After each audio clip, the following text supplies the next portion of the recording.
My Friend Hasn't Been the Same Since His Camping Trip by Blackwing 16. It's been a while since I last updated this. The only reason I'm doing this now is because I want everyone out there to know that there are dangerous things out there that we don't understand, and that they don't care if we have lives, families, friends, etc. All they care about is causing misery and grief to people, and that is what is happening to me.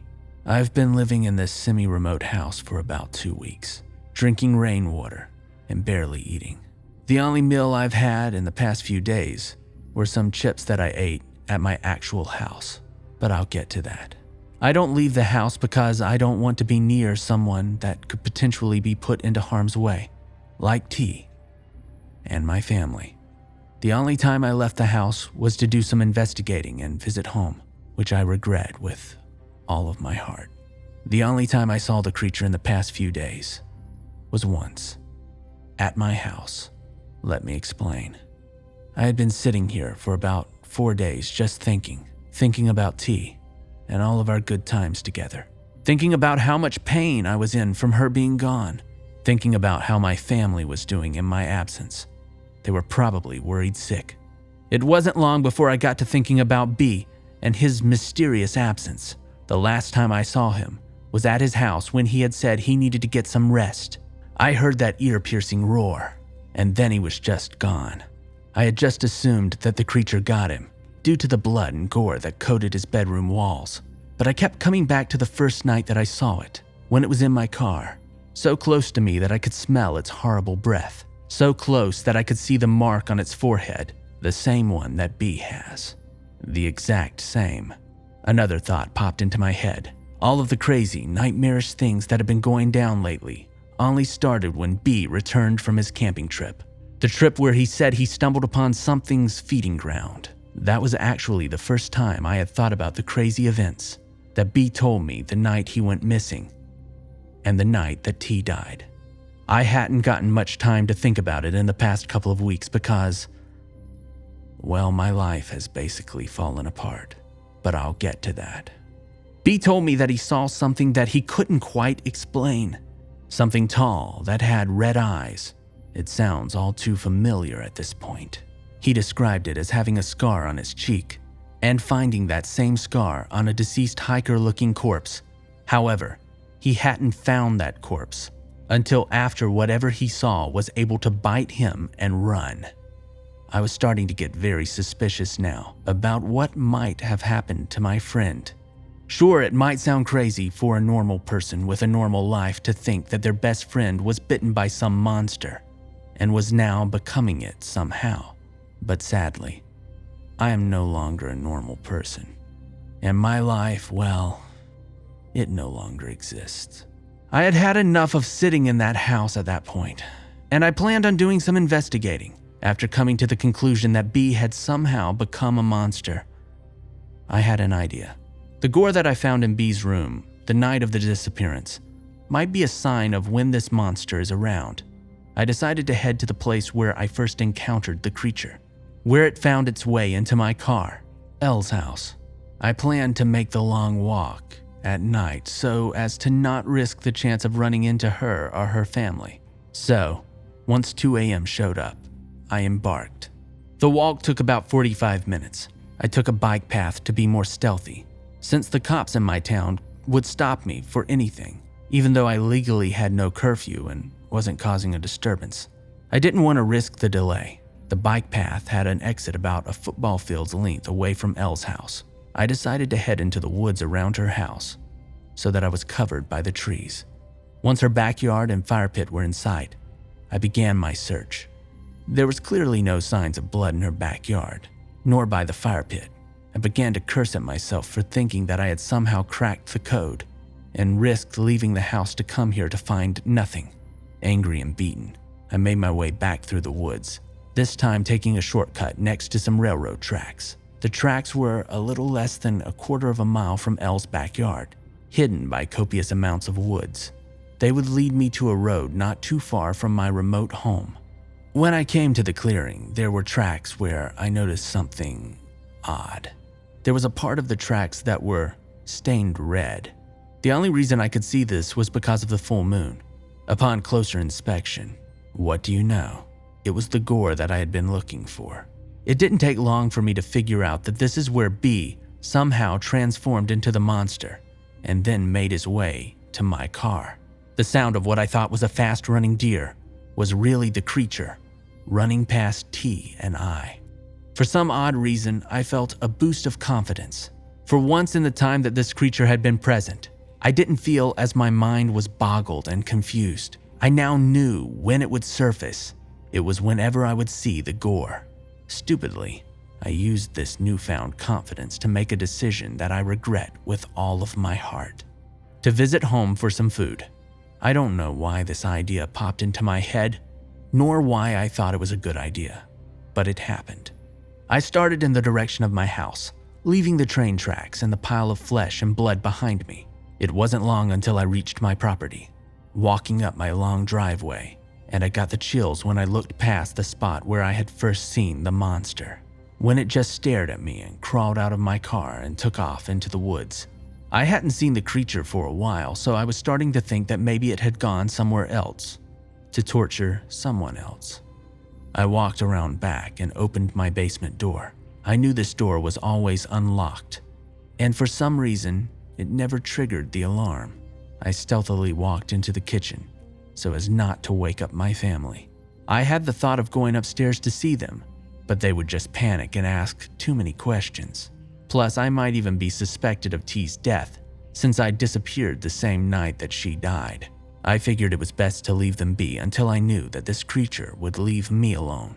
I sat in my kitchen and raided my pantry. 1 box of cereal and 5 bags of chips later, I decided that a change of clothes would be nice, but that meant that I had to go upstairs, which might be risky. Weighing my options of leaving with my pungent, tattered clothes or leaving with fresh ones, it was pretty clear what my decision was. I tiptoed up the stairs, trying not to make a sound.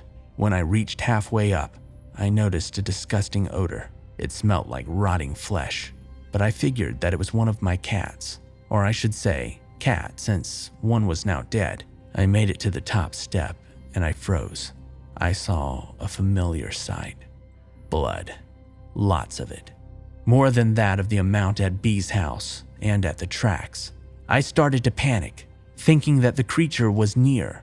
Then I noticed that there was also bones in the mix of flesh, that it was new. I flipped on the light switch, and I immediately vomited out of both disgust and horror. It was my family. My whole family was splattered all over the walls of my second-floor hallway. Bits of dried blood and flesh stuck to the wallpaper, while the bigger chunks of flesh and bone lay on the ground. The worst part was that the heads were severed, but left intact, as if to let me identify the ravaged bodies that lay in front of me. I collapsed to the ground, my back to the wall. I couldn't handle this anymore. I couldn't properly function at the moment. I dug my head between my knees, and I began to sob uncontrollably. I wanted to be out of this world right then and there, but I was interrupted by the sound of heavy footsteps coming from the dark, opposite side of the hallway. It was there. I knew because of the red eyes that illuminated the dark, like 2 little laser pointers. It stepped forward to reveal its terrible full figure. Those wrong bent knees, the long, lanky arms with talons on the end. And that face, that horrible, smirking face. It was covered in blood. Its teeth were stained red from the carnage it had done to my family. I felt myself to begin giving up both physically and mentally. I wanted off of this earth and out of this life. It took 2 impossibly long steps towards me. Its movement was so unnatural. Like when you were a kid and had to move your action figure's legs to make them look like it was walking. It was now only a foot away from me, its head touching the ceiling. It stared down at me with a horrifying, inhuman smile. A look of accomplishment was across its face. I was ready to die right then and there, but something overcame me. Adrenaline? No. Fear? That had somehow been flushed out of my body. No, it was pure, blinding, intolerable anger. I had to sit there staring at my family's mangled bodies and the culprit that killed both them and my girlfriend brutally. This was something I had never felt before, and honestly, looking back at it, it scares me. The look of accomplishment began to fade away from the creature's face. It began twitching, its whole body just sort of having sporadic movements as if it were throwing a temper tantrum like a child. I took this time to fall back to my brother's room, which was right next to where I was sitting. I knew that he kept a large hunting knife behind his dresser. He was a paranoid kid. He was. I grabbed the knife and lunged at the creature. Now it had a look of anger on its face as well. I tried plunging the blade deep into its chest, but it bounced off as if it was hitting solid concrete. The creature responded by tossing me back into my brother's room's wall. I hit it hard and fell to the ground. The creature let out an angered, ear-piercing roar and proceeded to full-on sprint towards the opposite end of the hallway. It disappeared into the dark, and I was met a split second afterward with a large crash. The sound of glass breaking. It jumped out the window. I stood up, feeling a bruising pain on my back and hip. I walked over my family's bodies, trying not to touch them, but that was nearly impossible. I made it to the window where it had crashed through. The full moon was lighting up my whole backyard, so it didn't take long to spot the creature. It stood at the edge of the woods, staring at me with those malevolent red eyes. I met its gaze with a look of confusion. The fact that I wasn't dead yet confused me. It had had the perfect opportunity to kill me, and yet it didn't. We stared at each other for what felt like an eternity, but in reality it was probably 10 seconds or less. It wasn't long before it turned its back to me and took off into the forest with godlike speed. Confused and traumatized, and straight up horrified, I left my house, which had now become a graveyard. I got back to my off-grid hideout not long after that. It's been more than a week since that horrible night. I set out to find answers, but was met with more questions and confusion. I don't know how much longer I can take this, just sitting here in this house, knowing that my family and my life are gone, tears me apart inside. If the creature won't kill me, then maybe it's time for me to off myself. Okay, now the confusion just got a whole lot worse. As I was finishing this up, I received a direct message from some anonymous person. It said, "I know what happened to your friend, and I know what this thing is. If you want my help, call this number." I'm gonna give them a call. I don't think I really have any more options.